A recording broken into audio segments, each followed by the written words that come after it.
I'm Commodore Andrew Betton, I'm the Strike Group Commander. Come take a seat, guys, please. What we'd like to do is just tell you a little bit about why we're here in Norfolk and what we're hoping to achieve over the next couple of months.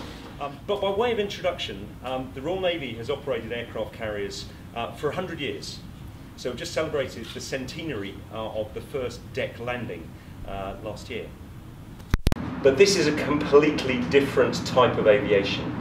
As we've moved through the original propeller-driven aircraft into our second, third, you could say fourth generation fighter jets operating from the sea, we're very definitely now in the space of fifth gen capability, not just in terms of the jets, but also from the ship from which they are operating. For me, it's been a really exciting journey. As the Commodore says, we're the first hull of this new class, and I've been here about 2.5 years. She, as a platform around Commodore's strike group, she's obviously the Queen Bee, the central pin in the machine. And she's transformational in 3 key ways. Number one, of course, is the scale.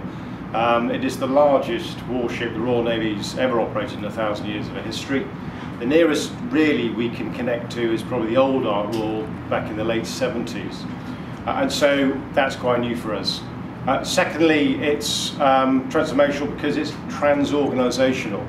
It's the first time really we've had an aircraft carrier where we've embedded so many different groups of people, not least the US Marine Corps in the future, also the Lining Force, which of course is jointly manned by the Royal Air Force. But we've very much seen her as a strike carrier for fixed-wing aviation, but of course she's much more than that. She's a sea base from which you can mount a whole range of operations. So we'll operate helicopters from her as well. She's got a very well-found voluntary medical facility, and of course we can carry troops and Royal Marines and so forth.